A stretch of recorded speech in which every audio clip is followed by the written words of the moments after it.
کیا ہر مسلمان دنیا کے ہر کافر سے عقل مند ہے؟ اس کے پاس عقل آپ سے زیادہ بھی ہو سکتی ہے.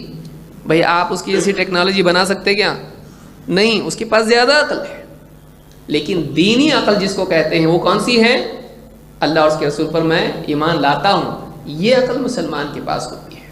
لیکن بحث و مباحثے کی عقل کے کوئی کافر آپ سے زیادہ بھی اس کی صلاحیت رکھ سکتا ہے اور آپ کو کنفیوز کر سکتا ہے. آپ کا بچاؤ کیا ہے؟ قرآن و سنت. بھئی ہم قرآن و سنت میں رہا تو مانتے، نہیں تو نہیں مانتے ہیں. لیکن آپ اگر یہ دروازہ کھول دیں، عقل سے بتاؤ ہم کو، ہو سکتا ہے کہ آپ کی عقل کمزور ہونے کی وجہ سے اس کی عقل سے وہ ثابت کر دے اور آپ کو ماننا پڑ جائے اور آپ کفری عقیدہ مان لیں. لہٰذا کبھی بھی عقیدے کی بنیاد عقل پر نہیں رکھی جائے گی. عقیدے کی بنیاد رکھی جائے گی کتاب و سنت پر، ورنہ کوئی بھی آدمی اپنی عقل سے کچھ بھی ثابت کر سکتا ہے.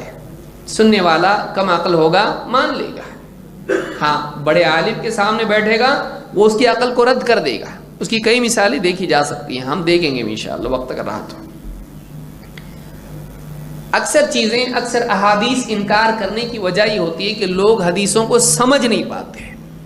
ان کی عقل میں وہ حدیث نہیں آتی، لہٰذا وہ حدیث کا انکار کر دیتے ہیں. کسی کے عقل میں کسی بات کا نہ آنا اس بات کو غلط ثابت نہیں کرتا ہے. صحیح ہے؟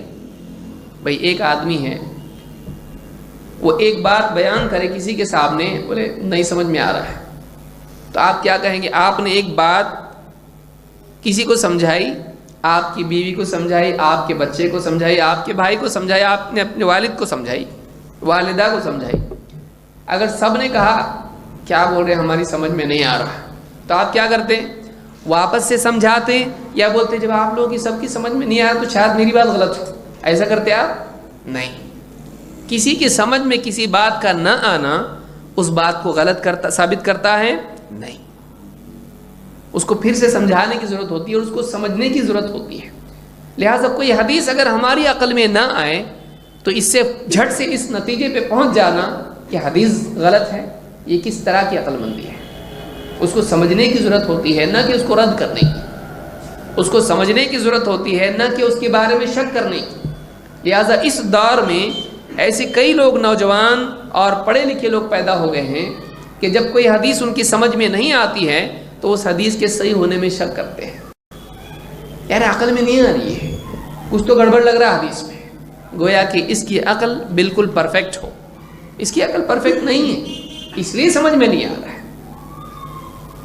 لہٰذا اللہ تعالیٰ قرآن کریم میں ایسے لوگوں کے بارے میں فرماتا ہے بل کذبوا بما لم یحیطوا بعلمہ، بلکہ انہوں نے اس چیز کو جھٹلا دیا جس کا احاطہ وہ علم کے اعتبار سے نہ کر پائے. دیکھیے آپ کی اتنی بڑی بات اللہ نے یہاں پر بیان کی ہے کہ اکثر باتیں، سچی باتیں، صحیح باتیں، حق باتیں بھی لوگ انکار کر دیتے ہیں جب وہ ان کی سمجھ میں نہیں آتا ہے. جس حق کو نبی لے کر آیا محمد رسول اللہ صلی اللہ علیہ وسلم، جس حق کو محمد صلی اللہ علیہ وسلم لے کر آئے، اس کا انکار کرنے کی بنیاد کیا تھی؟ لوگوں نے کیوں انکار کیا؟ رب کے لوگوں نے. اللہ تعالیٰ فرماتا ہے بل کذبوا بما لم یحیطوا بعلمہ، بلکہ انہوں نے اس چیز کو جھٹلا دیا جس کو وہ ٹھیک سے سمجھ نہیں پائے. علمی اعتبار سے وہ اس کو کمپریہینڈ نہیں کر پائے، اس کا احاطہ نہیں کر پائے، تو انہوں نے کیا کر دیا؟ اس کو جھٹلا دیا. تو معلوم ہوا کہ یہ طریقہ کفار کا ہے کہ ایک چیز اگر سمجھ میں نہ آئے تو فوراً اس کا انکار کر دیا جائے. لہٰذا حدیث اگر آپ کی سمجھ میں نہیں آتی ہے انتظار کریں، اس کا انکار نہ کریں. یہ سارے طریقے کفار کے ہیں.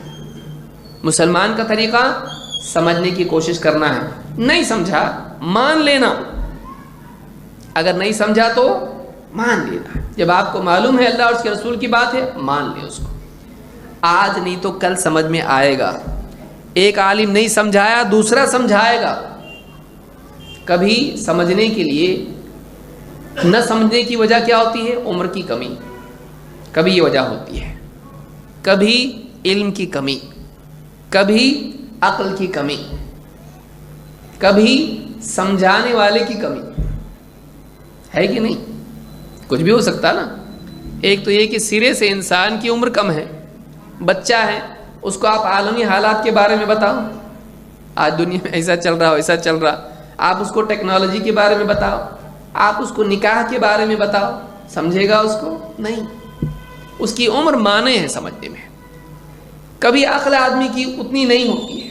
اس لیے بہت سارے لوگ بولتے ہم کو عالم صاحب آپ سے گزارش ہے، کون سی دلیل کیا کدھر سے آیا ہم کو مت بتاؤ، ہم کو نہیں سمجھ میں آتا، کیا کرنے کا وہ بتاؤ، دیکھو قرآن میں یہ آیت ہے، یہ حدیث ہے، ایسا ہے ویسا ہے، پورا اتنا ہم کو مت بتاؤ، ہم کو کیا کرنا ہے وہ بتاؤ، ہم لوگ کر لیں گے۔ کیوں؟ سمجھ میں نہیں آتا۔ کبھی انسان کی عقل کم بھی ہوتی ہے، کبھی ایسا ہوتا ہے کہ سمجھانے والا بھی کمزور ہوتا ہے، نہیں سمجھ میں آتی بات، کبھی کوئی اور وجہ ہوتی ہے۔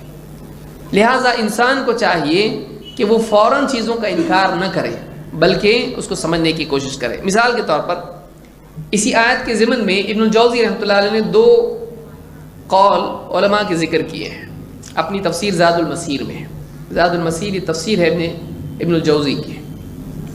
کہتے ہیں قیل لسفیان ابن عیینہ، سفیان ابن عیینہ سے کہا گیا، یقول الناس، لوگ کہتے ہیں، کل انسان عدو ما جہل، آدمی اس چیز کا دشمن ہو جاتا ہے جس کی سمجھ اس کو نہیں ہوتی ہے۔ آدمی اس چیز کا دشمن بن جاتا ہے جو اس کی عقل میں نہیں آتی ہے، یا جس کو آپ کہیں آدمی جس چیز کے بارے میں جاہل ہوتا ہے اس کا دشمن بن جاتا ہے۔ یہ تو تجربہ آپ کو پورے سماج سے ملے گا۔ لوگ اکثر حق کے دشمن کیوں بنتے ہیں؟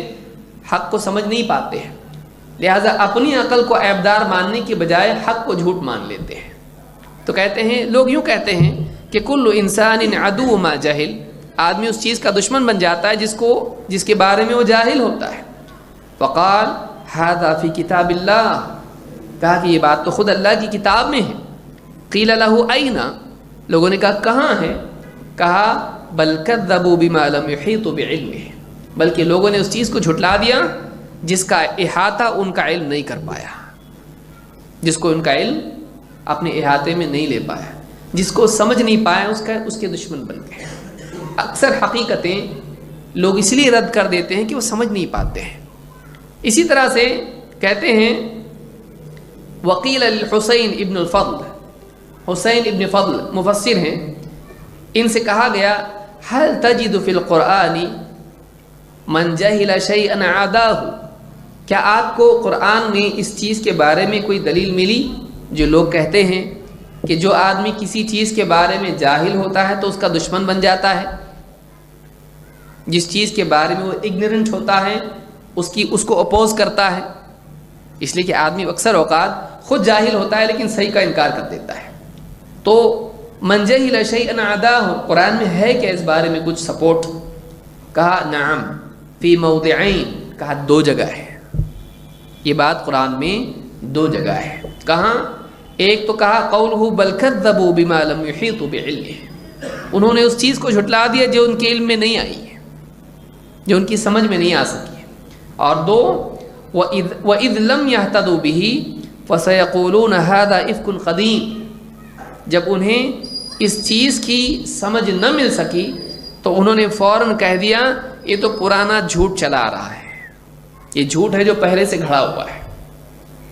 تو جب انہیں وہ چیز سمجھ میں نہیں آئی تو فوراً اس کو جھوٹ قرار دے دیا ہے۔ اسی لیے اکثر اوقات انسان ایک چیز کا رد کر دیتا ہے جبکہ وہ چیز صحیح ہوتی ہے، لیکن کیوں رد کرتا ہے؟ اس کو لگتا ہے غلط ہے، لیکن ہوتا یہ کہ وہ خود غلط ہوتا ہے۔